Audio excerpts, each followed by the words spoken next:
All right, now we are live. This is our third session, FM Hangout Firstborn Matrix Hangout Session 3. And now I am turning it over to Frank Dubis, who is dialing in from Glendora, California. Frank? Thank you. Thanks, Sirle, for giving me this opportunity once again to speak to the Islanders and just to share some of the trajectories of thought that have come into my radar over the last 2 decades. And I'm asking for your help to sift through these ideas and see if there's echoes of truth or echoes of things that need to be changed or could be said in a better way, in a different way. So if because of the complexity of this, these are just introductory sessions right now, because I would like to have more time, of course, with you, with feedback back and forth on as we try to do this Luke 24 Bible study where Jesus uses the Old Testament, the law, the prophets, and the Psalms to explain who he was and why he did what he did, his soteriology and his Christology.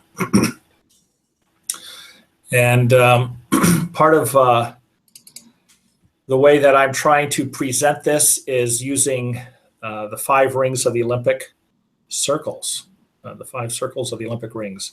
So there are 5 lenses, and so I'm going to be going through each of those lenses as a way to highlight the paradigms or the framework that I'm using as I do this Bible study. I'm going to talk to you about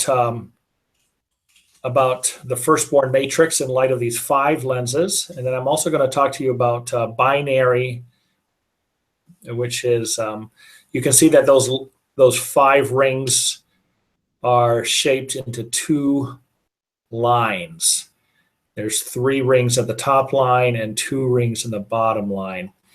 And so I'm also proposing that binary theology is a subtle breakdown into physical and spiritual components that each of these lenses has. And I think when God created humanity out of dust and out of the breath of God, that those 2 elements of physical and spiritual are a summary of what creation is composed out of, that we have a physical and a spiritual markup throughout the cosmos. So I call that binary theology. So the top row would represent the spiritual component and the bottom row represents the physical component. And it's that ratio of 3 physical and 3 spiritual and 2 physical that I'm proposing that we as humans are made out of. But anyways, that's a different slide, which I've talked about in one of our earlier sessions. I did add 2 more slides, though, to the beginning of this document. So, Surly, if you want to go to the next slide, I just want to overview some paradigms that I want you guys to have in mind as we move forward. Now, a paradigm is when you recognize that there's a whole different way of interpreting something. So probably the biggest paradigm shift that most of us are aware of from science is the geocentric to the heliocentric view, where at one point philosophers and science thought that the Earth was the center of the universe. That would be geocentric. And then over time, it was recognized that the sun, or helio, was actually the center of our universe. So we had to rethink our science in light of this paradigm shift from geocentric to heliocentric. So I'm going to be proposing a similar kind of paradigm. I use the word Trinity here in two different ways. You can see that in point number 2. There's the ontological Trinity, which theologians have come up with to talk about the equality of God being represented in 3 persons, and it's one God in 3 persons. And that is the ontological Trinity. And that's typically how God is looked at in the Old Testament. And then in the New Testament, it was recognized, we have a distinction between the Father, between the Son in his incarnation, and between the Spirit who's poured out upon the church. And so the term that theologians have come up with then is economic Trinity, where you can see the roles of these 3 persons in different, having different roles. And so it's that economic Trinity that I'm actually wanting to focus on and put that view into the Old Testament as well. I want to, rather than just calling the Old Testament God of Israel an ontological one, the Father, the Son, and the Spirit, I want to break it apart so that the God of Israel in the Old Testament is distinct from the Heavenly Father and from the Holy Spirit, and that is really the Lord Jesus in his pre-incarnate role before he became a human being in his incarnation. So this is, I think, a significant paradigm shift where we are going to start equating the Old Testament God of Israel, the Creator in Genesis 1, the terms God Almighty, God Most High, Angel of the Lord, Yahweh, that those are principally the visible divine Lord Jesus as he worked in the Old Testament in his divine nature before he became a human nature in his incarnation. Now, the Heavenly Father is present. You can see in point 5, he is present through the anointing on Jesus by the Holy Spirit. So I'm not doing away with the Father or the Spirit, but they're all involved, just like point 6 says that that in the New Testament, Jesus also talks about how he and the Father, if you've seen me, you've seen the Father also. It's because the Father was working through Jesus. He says, it's not my words, but it's the Father who's saying these through me. So there is this ambiguity within the New Testament, even as Jesus makes his presentation, that the Father is intimately involved with him. And we know that the Holy Spirit is intimately involved with him as he was anointed by John the Baptist at the Jordan River. So that's the paradigm shift I wanted to make sure I clarified up front, is this attempt to use the economic Trinity and pull out the different roles of the Father, the Son, the Spirit in the Old Testament, and not just relegate that distinction in the New Testament world. Okay, is that clearish how I'm going forward with that? Yes, it's clear. Keep going. So I wanted to put out front then that paradigm shift. I think it's significant because it's going to be it's a whole way of relating to God the Son, and it's not necessarily God the Father who is there in the Old Testament and who meets with Abraham and the patriarchs and with Moses at the burning bush, etc. That, I think, is actually Jesus, the God the Son, not God the Father. Okay, so the other slide that I made that is new here is I wanted to introduce, I talked about the 5 circles for the firstborn matrix, and we're going to go through those 5, but I also wanted to introduce these 5 terms that we'll be talking about as we go through those circles. So firstborn matrix, it's the complexity of the rights of the firstborn And if the firstborn is unfaithful, then those rights are passed on to a secondborn. So that's a secondborn opportunity. So that's the complexity of the firstborn matrix. It's not just the physical and the spiritual double portion inheritance, the birthright, the blessing that the firstborn receives, but it's also the complexity of transitioning that to a new stakeholder, to the secondborn, and how they then have those double portion activities in their storyline. Okay, so that's firstborn matrix. Binary theology.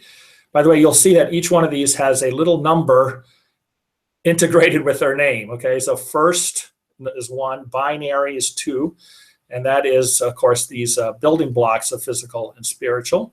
And we've looked at the nature complexity, how plants, animals, humans, and divine beings all have different ratios of physical, spiritual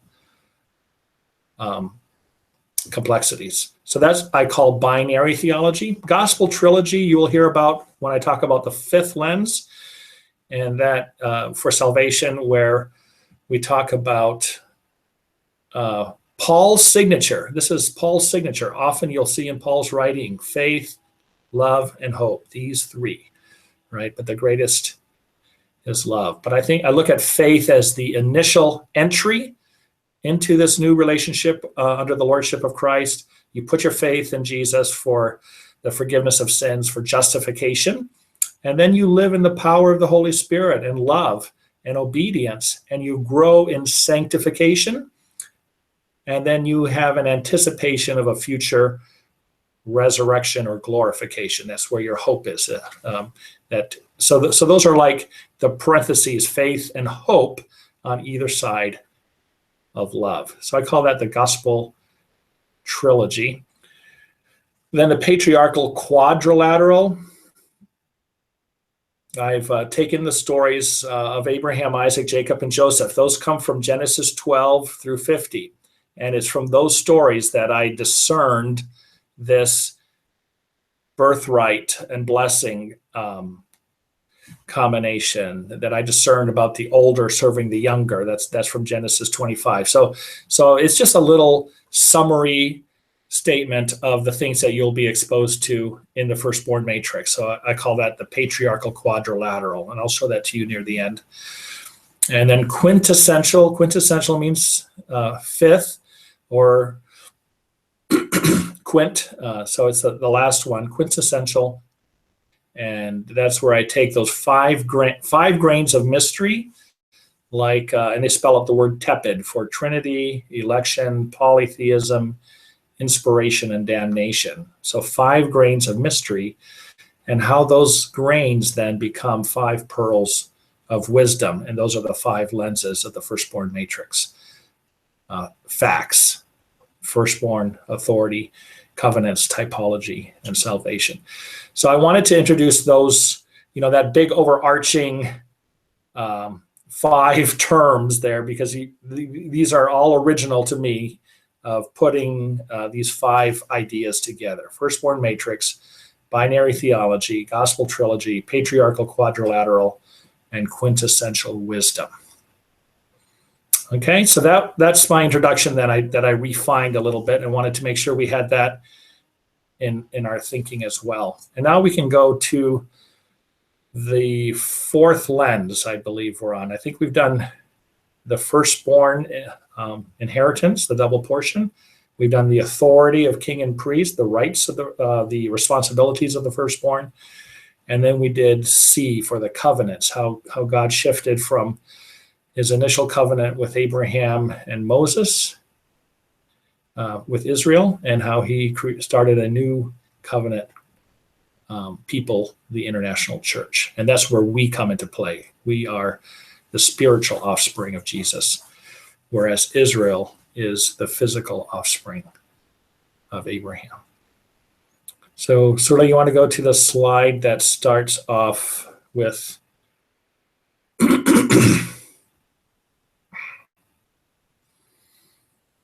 with covenants. That's about slide 20.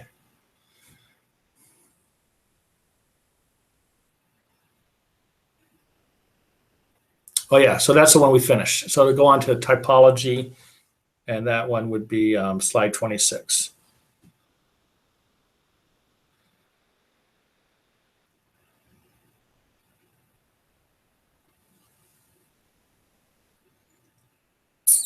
And if you go one up, you'll see There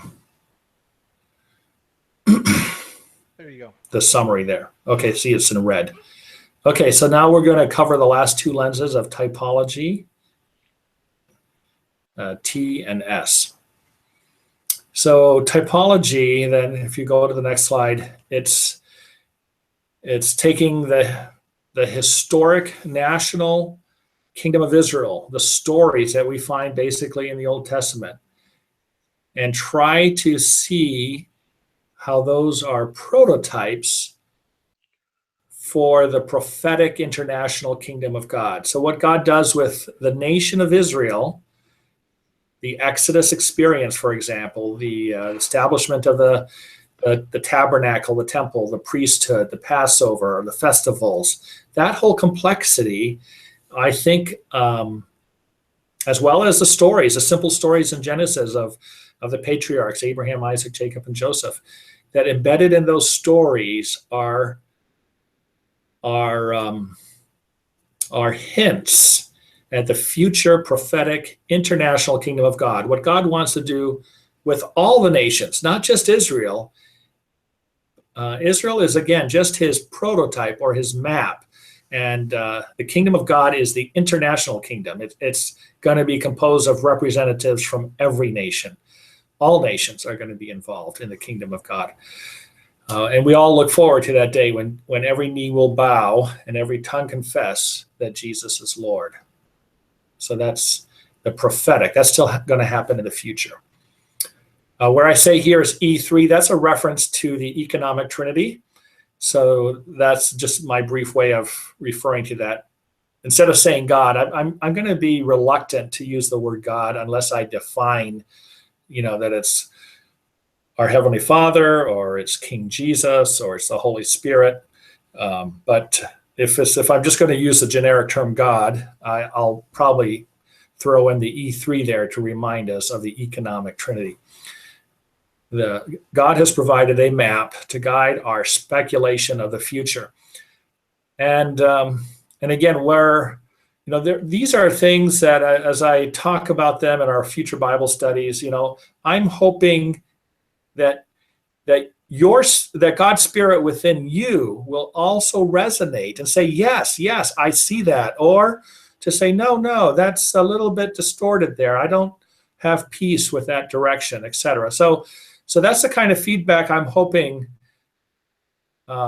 your fellowship will provide as we think through this Luke 24 Bible study and what the implications as we try to read the map. It's like, trying to define, you've heard that story about 5 blind men trying to describe an elephant. Well, each one, if you grab a tail or you grab a trunk or you grab a leg, you're all going to get a different perspective. So it's a very complicated puzzle to try to write out a map of the kingdom of God by looking at the Old Testament prototype. But that's where I think we need to be working together and shoot off our ideas with one another, and see if we can build a map of truth of what to the kingdom of God, of what God is trying to do through this historic kingdom of Israel, through the storyline of Israel in the Old Testament. So I'm looking forward to developing that. I'm going to give you a few examples in the next slide, I believe. So we're all familiar with Abraham and his offering in Genesis 22 of Isaac, and some people think, hey, what is this child sacrifice? What is God trying to do here? Why is he showing this? And of course, God never condones human sacrifice. That's something that the pagan nations would do. When somebody belongs to God, in Israel's storyline, they actually become his priests. That's what they become. They don't become sacrifices. They become mediators between God and the people. So they become priests. That's how, if you belong to God, but you're not typically, I mean, the idea of sacrifice is foreign as far as human sacrifice goes. But there is this unique story in Genesis 22 where God's challenges Abraham to offer his son Isaac. And I'm thinking that this is a parallel of our Heavenly Father allowing his firstborn son, King Jesus, to be crucified in his incarnation. So that's one of the examples that I'll and I think most of us recognize that one. That's not a far off idea. That's pretty well acceptable. The next one, though, is something that I haven't heard anyone come up with as parallel. But let's say Jacob, when he goes to work for Uncle Laban, and he sees this younger daughter of Laban, Rachel, and he says, I want to marry that girl. And Laban says, work 7 years for me. And he winds up in bed with the older sister, Leah, instead of his preferred sister, Rachel. And so Laban says, well, in our culture, the older has to be married first, so work another 7 years for Rachel. And so he works another 7 years.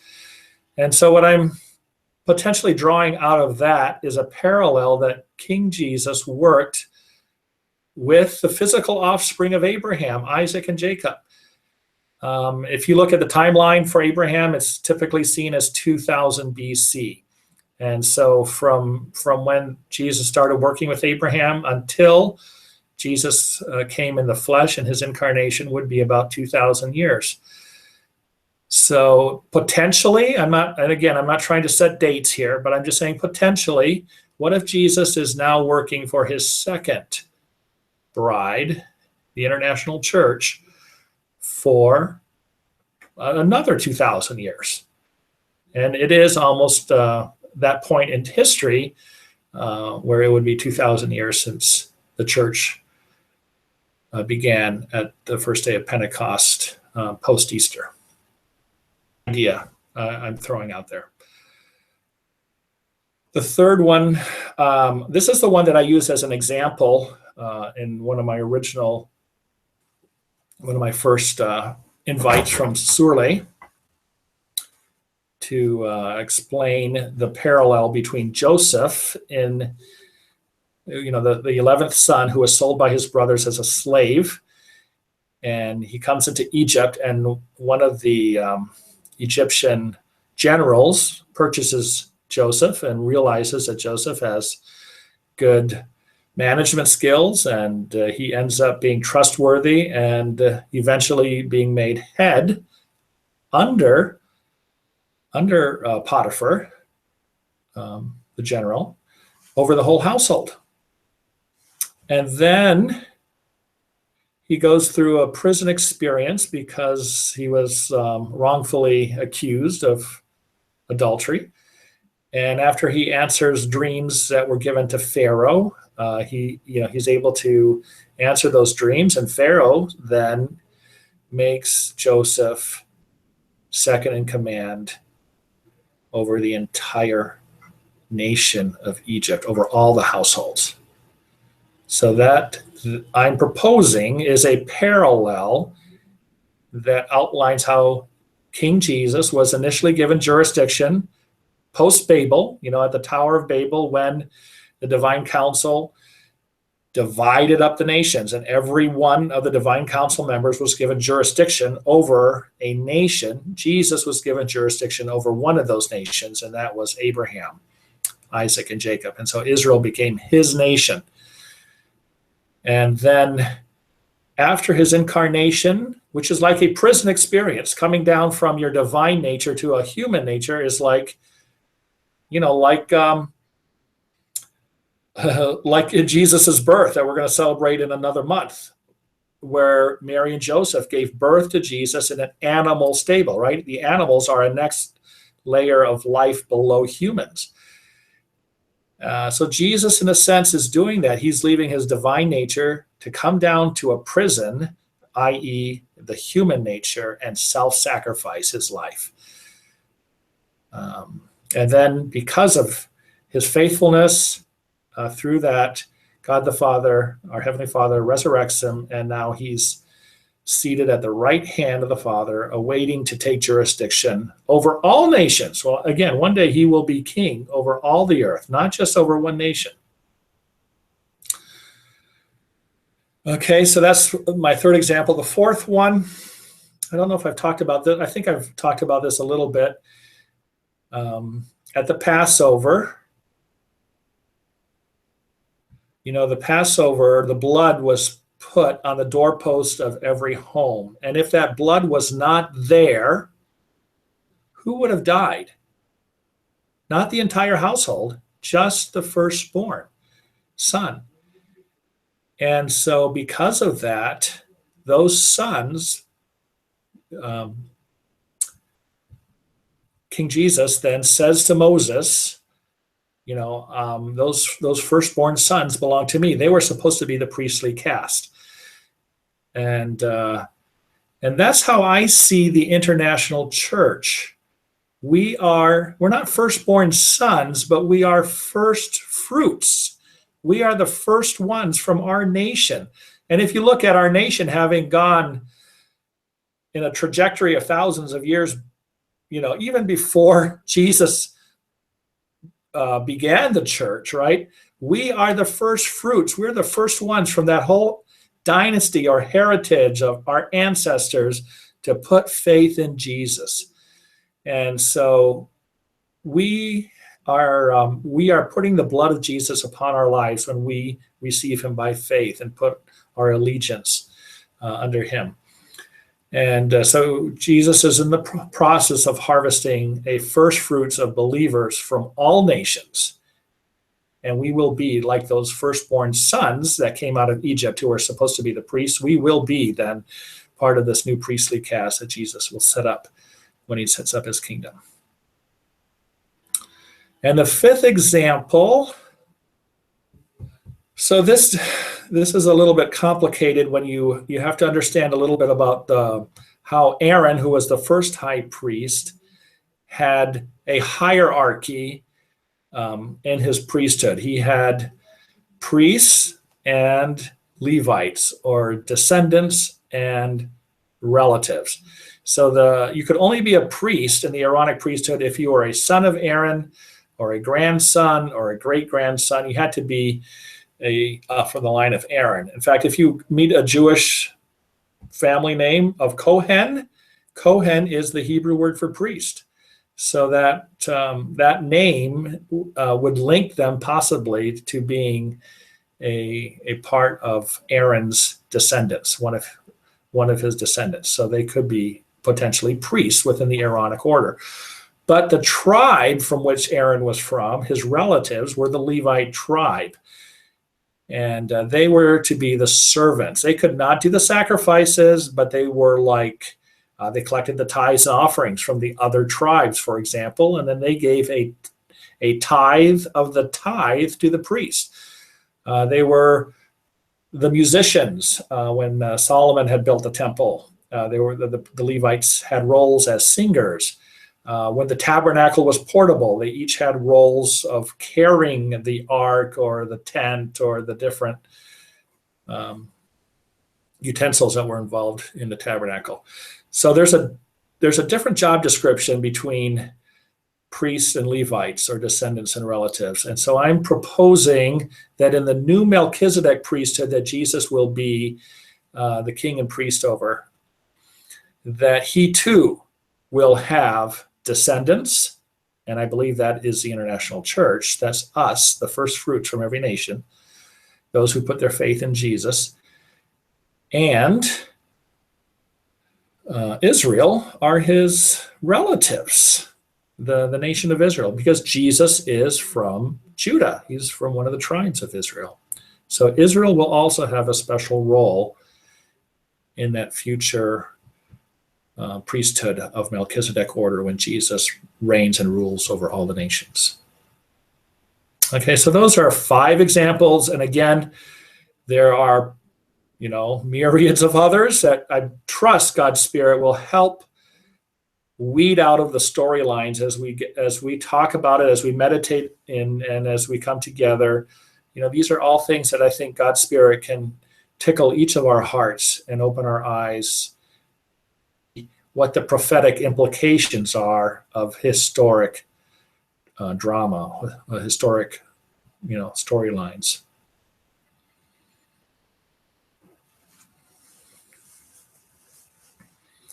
All right.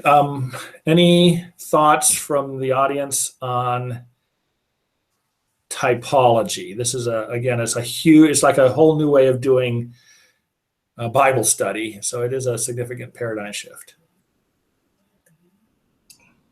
The story with Boaz and Ruth, that's another example, right? Boaz and Ruth.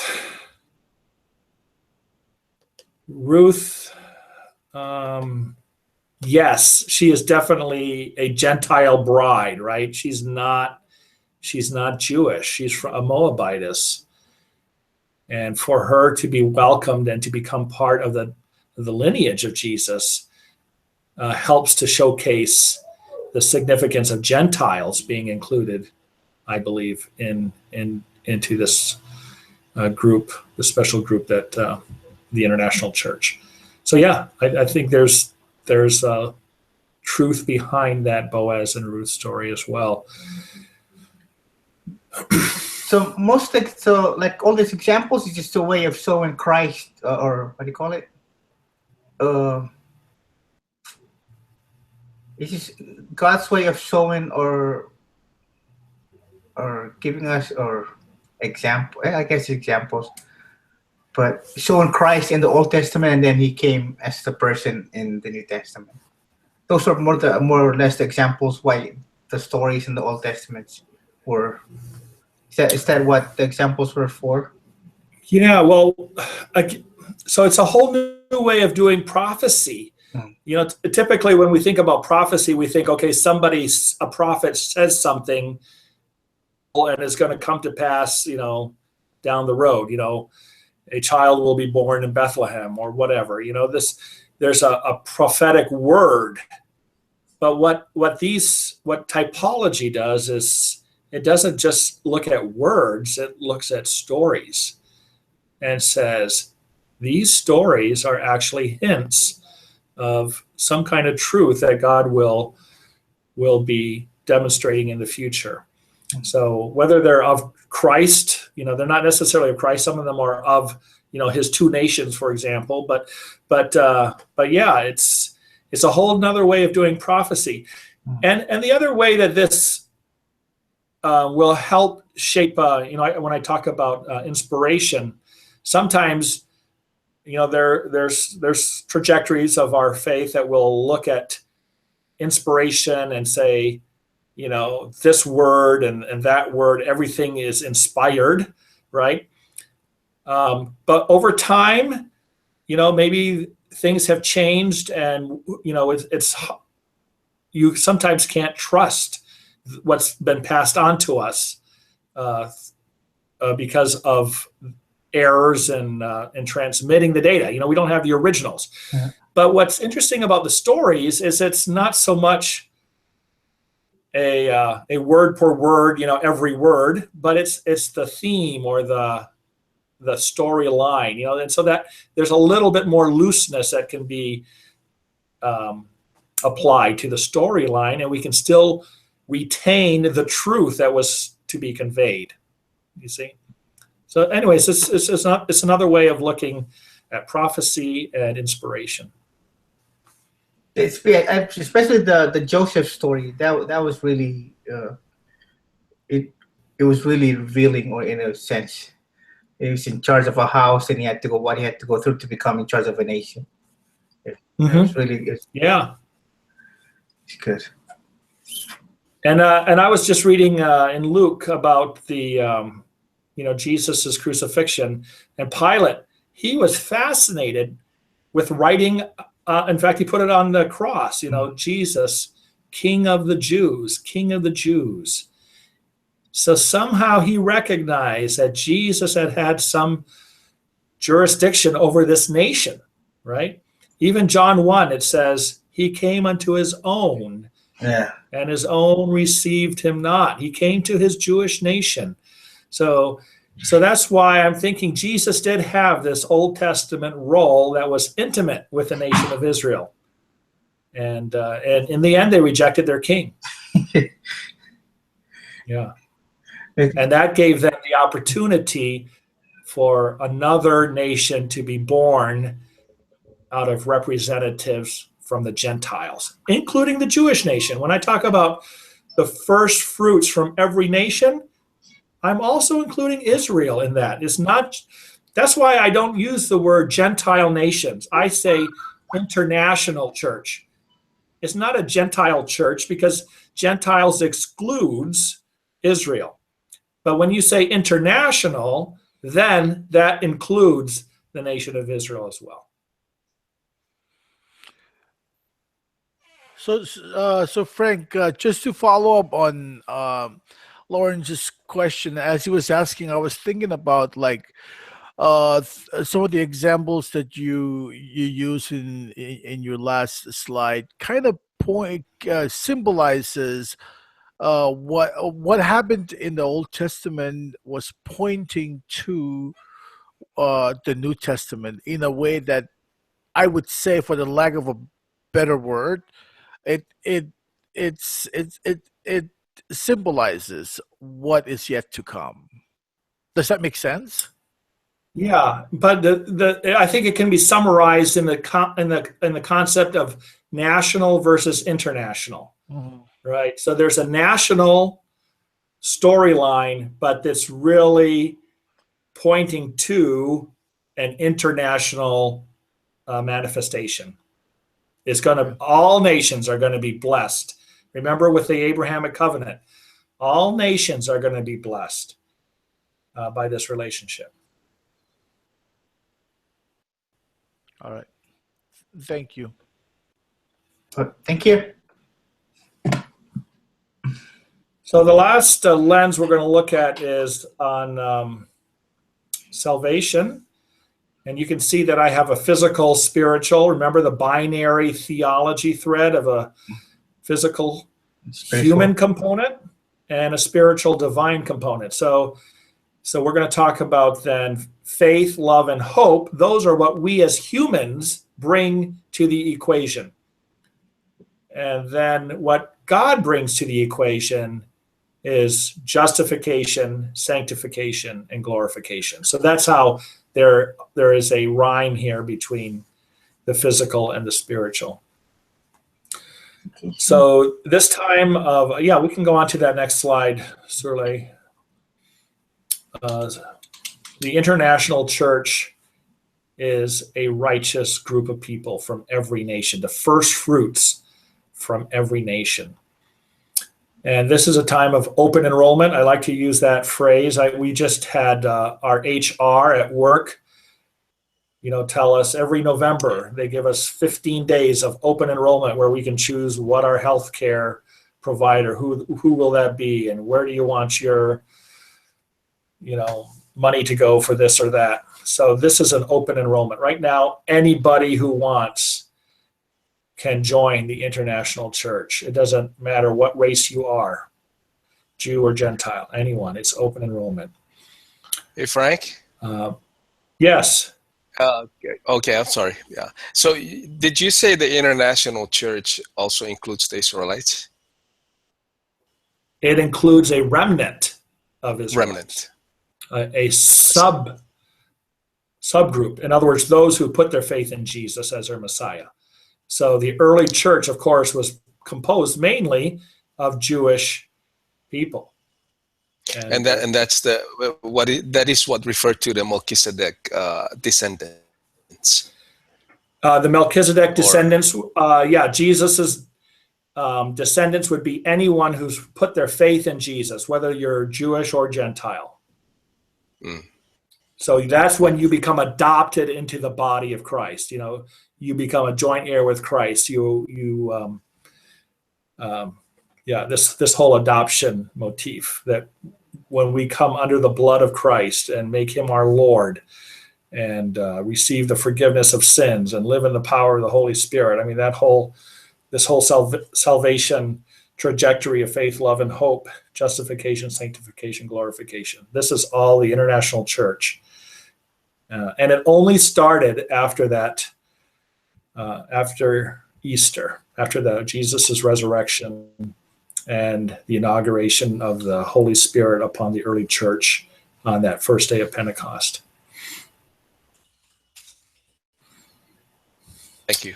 And what I'm proposing too, that this international church is imperative that there are representatives from every nation. And that, I believe, will become clear as we go into the next component of salvation, which this one I call 5A. So 5B, I call the Sodom and Gomorrah loophole. So I'll talk about that later. But it is imperative that every nation is included in the body of Christ. And I think one of the reasons why the church has not been completed is because there are tribes where the gospel hasn't yet had enough impact to harvest a subgroup of righteous people, of first fruits, of believers in Christ. Now, there are some nations, there's some Muslim nations like Saudi Arabia, for example, where the church is not allowed in Saudi Arabia because it's sacred to Islam and to Muhammad. So a lot of Muslim nations, I think, fall in this category where there are very, very few representatives of followers of Christ. And one of the biggest stumbling blocks for Muslims is the doctrine of the Trinity. So that's why I think we need to be, bringing this discussion about the Trinity into our parlance and rethink it. And so that's why I'm using the word economic Trinity versus ontological Trinity. But that's been a major stumbling block for Muslim people to put their faith in Christ, among other things. There's lots of reasons why. And so the next slide will just break down then the human and the divine components.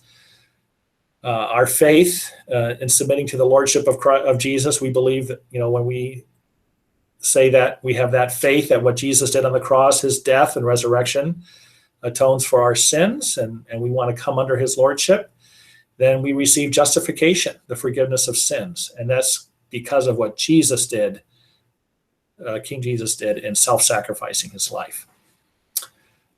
There's another complexity to why that worked. I'm not going to get into that right now, but that'll be for a future Bible study. And then once we've put our faith in Jesus, that's only the first step. The meat of our relationship with Jesus is how we mature and we grow in overcoming sin, overcoming temptation, and being filled with the Holy Spirit, bearing spiritual fruit. I say that in the next on the right side, sanctification. We receive the superpower of the Holy Spirit. As you read in Romans, chapter 1, he says those Gentiles who have not been fettered by any law, they've been able to live under the gratification of the flesh. And so they have God's wrath upon them. But even then in chapter 2, the Jewish nation, they have had the Mosaic law, but they too have been unfaithful and have not been able to keep the flesh, in check.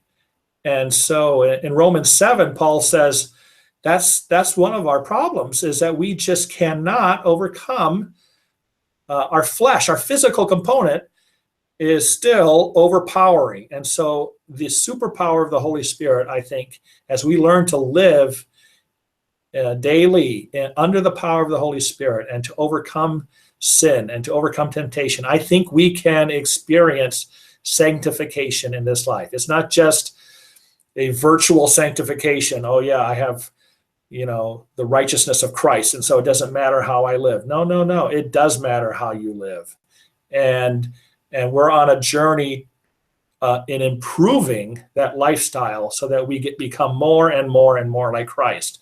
The longer we serve Him, the more closer we get to that realization. So that's it's like an apprenticeship phase that we're in right now. As we experience trials and temptations, God is strengthening us and preparing us for the future implementation of the kingdom of God, when we will rule and reign with Him. And so this period is very important that we remain faithful. Otherwise, He will choose someone else from your tribe to be His righteous remnant from your tribe and to be His spokesperson. So that's the meat and potatoes of our Christian journey, is this middle component of love and sanctification. And then we have a hope of the future participation, that death, we're not afraid of death. We have a hope of a resurrection. And so that is glorification, when God the Father resurrects us, just as He resurrected Jesus from the grave. We too will be resurrected, and that's our glorification mode. Now, in this resurrection phase,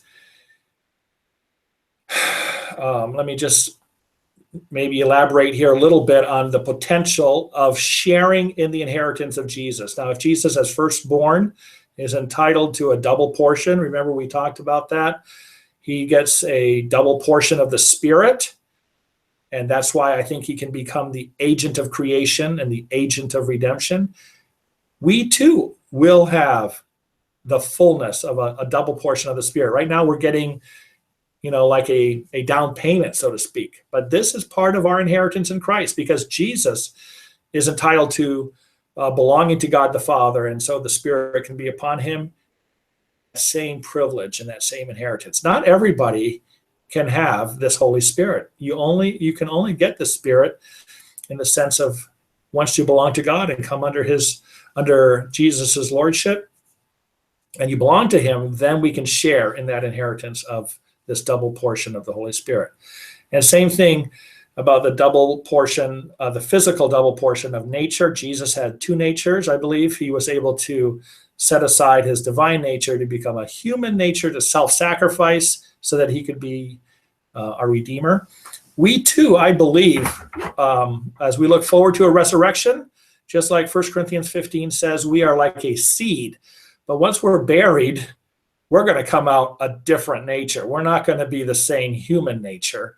And that's where I believe we will have a potential divine nature. I don't know, how to express it, but there is potential that just as Jesus had two natures, we too are looking forward to a second nature. So I call that the gospel trilogy. So next I'm going to talk to you about a part B of salvation, and this is a loophole. And typically when we read the story of Sodom and Gomorrah in the Old Testament, we think, wow, what a wicked city, and wow, look at God applied His wrath upon all these wicked people, and He was gracious to let Lot and his family leave. And we don't think much about it other than that graciousness for Lot and this divine judgment. But what I want to point out is that actually there's a loophole that Abraham, as he initially tells God, and again, I think that's our Lord Jesus in the Old Testament that he has this dialogue with, that he initially says, would it be just for you to slay the righteous with the unrighteous? Don't you think you should separate them? And the Lord Jesus's response is not to say, yeah, I'll separate them. He actually puts a new idea into Abraham's mind, and he says, tell you what, if there's 50 righteous people in that damn city, I'm going to be gracious to the entire city. Now, isn't that awesome? That's a whole new way of thinking of God's grace and mercy for a group of people who are wicked. But it shows a loophole that God is willing to be gracious to the entire group if there is a righteous remnant. And so Abraham kind of has a little bit of courage, and he realizes that there's probably not 50. So he barters, and he talks with God and goes down to 40, 30, down to 10. And God was willing to be gracious to the entire city if there is a righteous group of 10. Now, of course, that did not happen. There were not 10 righteous. And so Lot was only able to be spared with his family. He wasn't able to spare the entire city. But what I'm proposing then is that we, as an international group of first fruits of righteous people who have the superpower of the Holy Spirit and are living in a sanctified life, that we potentially world what Sodom and Gomorrah never had. So that's a brand new thought process. I'm putting it out there. I'm using a what if. I'm not taking away the potential that God has to judge the nations and cast everyone into hell if they're not part of the body of Christ. I'm not going to take away that. I'm not trying to take that away, but I'm just offering this up as a potential loophole and why it could be significant. It could be a challenge to us, to me. You know what? I want to overcome sin's temptation. When it comes knocking on my door, I'm not going to go chasing it. I want to be set aside as a righteous person. And so I don't want to be succumbing to sin's temptation. So it's an awesome thought. And that's one of my components of the S lens. I give a couple examples in the next slide where this kind of loophole has been effective, is demonstrated. If you go on to the next slide. Now, in the case of Noah's Ark, you see that at the animal kingdom level, there's a remnant of animals, a subset of animals from every species that were preserved in the flood in order to allow those species to continue on post-flood. So that's a little bit of an example where Noah's Ark can be seen as the body of Christ and the international church as those species, representatives from every nation in the body of Christ. The other example is at the Exodus Passover that we already talked about, where the firstborn sons were set apart to be the priests. We were the firstborn sons were redeemed by the blood of the Passover lamb, but it's the entire nation that is saved from Egyptian slavery. So there's two levels of salvation that take place at the Passover. On one hand, the entire nation is saved, and on the other hand, the firstborn sons are redeemed by the blood of the lamb. So if you take that as a prototype, as a model for the new Exodus that's happening, the resurrection, I believe, is the new Exodus when we come out of our universal enslavement to sin and death. We are all enslaved to sin and death, and Jesus is liberating humanity from that. But in the process, he's setting aside a first fruits of righteous people from every nation to be his priests. Those are the firstborn sons who have the blood on the doorposts of their lives. So we as an international church are like those firstborn sons. But I believe our nations will potentially, that God will be gracious to our nations and give them a second life, not necessarily eternal life, not necessarily a new nature like the international church will receive, but potentially that God will give the nations a second life, and that they will then have to make the pilgrimage to the New Jerusalem and eat from the trees, eat the leaves of the trees, of the tree of life that is for the healing of the nations. So that so that life can continue. But you have to continue to live in submission to the Lordship of Christ in this new kingdom of God environment. So again, those are just ideas and thoughts and hopes that I have, but I'm putting them out there as part of this complex set of ideas for the firstborn matrix. Frank, is that the last slide? Let me see. Our time right now is we're at 8:10 right now. Is it 8:10? Yeah. So I finished. That's the conclusion of the 5 lenses. Okay. So the next set of ideas is going to talk about patriarchal, quadrilateral, and quintessential wisdom. So we can leave that for another slot. This one. Okay. All right.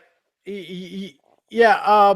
It just that one of us is joining us from East Coast, and he's 3 hours ahead. So I don't want him to fall asleep on us because I think it's already just we are hours. So, but let me open up for questions before we close the session tonight. And Frank, I think it's good if we could continue next week with patriarchal quadrilateral.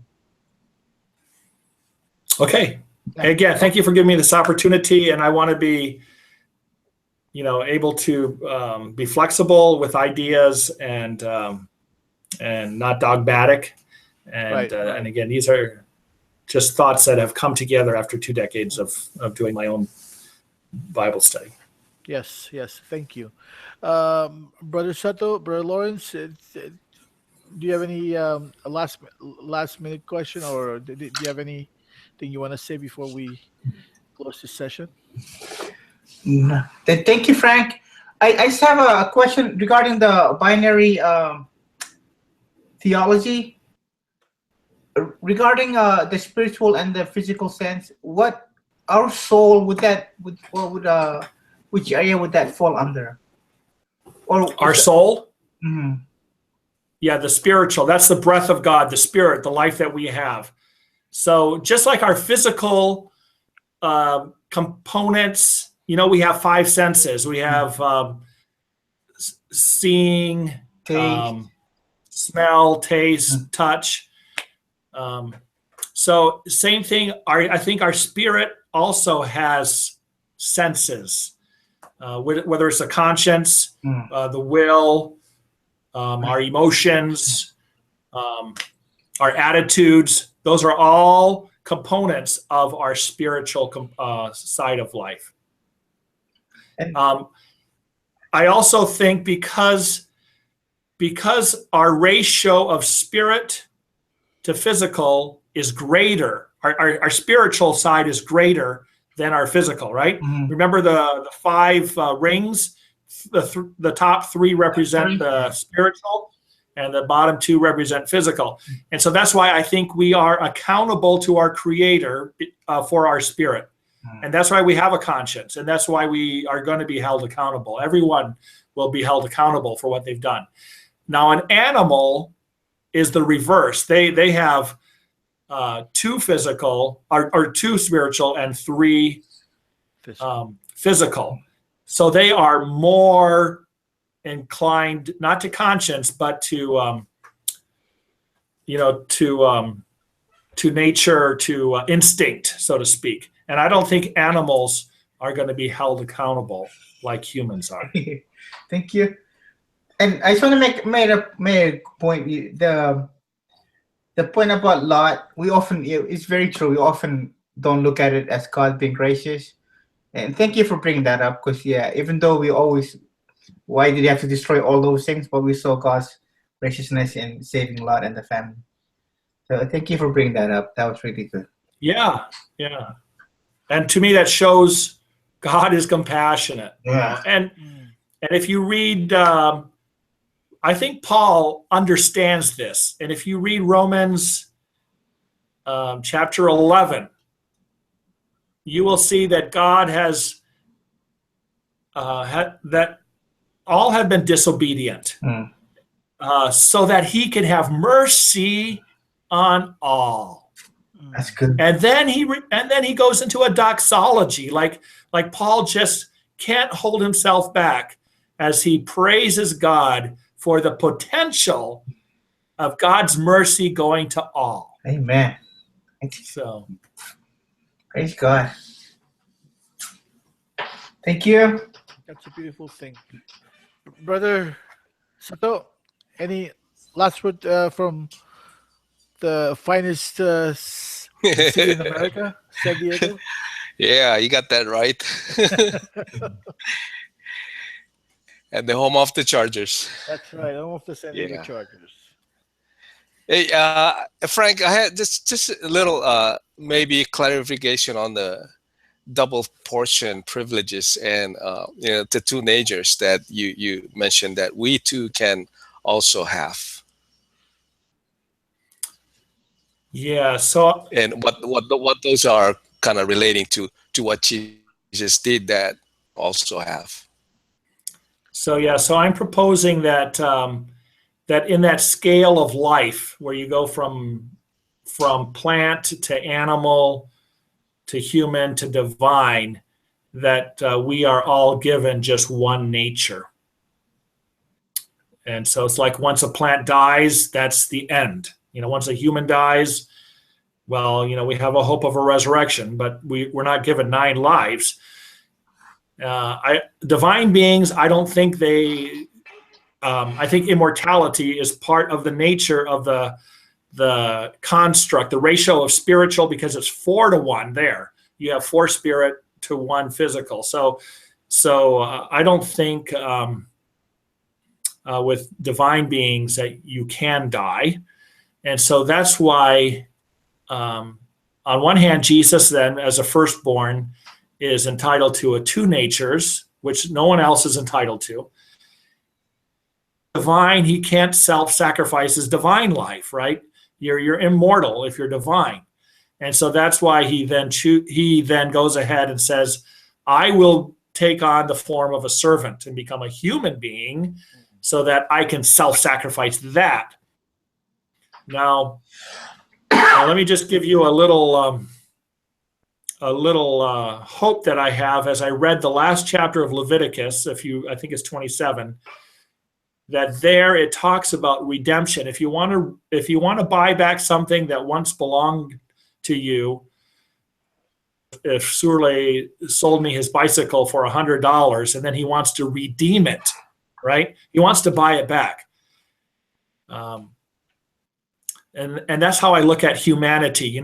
We once belonged to our Creator, but after the Tower of Babel and the distribution of all the nations to under the jurisdiction of the Divine Council, Jesus wants to buy humanity back from the curse of death and from all these other evil rulers, authorities, and powers. And in order to buy humanity back, he is not just another human who could redeem humanity. You need to have a markup, and Leviticus 27 specifies the formula, and it says 1/5 the value. So you need to have a 20% markup. And so another human cannot redeem humanity, but a divine being can, because a divine being is worth more than a human being. And so that's how I think Jesus then qualifies with using his human life to self-sacrifice, that he is actually then able to be the redeemer for humanity. And then so that's how I think Jesus uses his 2 lives, his human and divine. And I think God the Father resurrects him back to his former divine nature. I don't think he has some kind of mixture of something. I mean, you can see the nail prints in his hands, so he does have some kind of echo of his human experience, but I think he's resurrected back basically to his divine nature. And I think that we then as humans, as we come under the umbrella of Jesus and become joint heirs with him, we are also entitled to his inheritance. And so if he's entitled to 2 natures, maybe our resurrected life, again, this is based on trying to look at what 1 Corinthians 15 says, how we then are raised to a new nature, maybe we will get some kind of divine nature, a complexity. We will be immortal, right? We will have eternal life, and eternal life, I think, is a quality of divine nature, not human nature.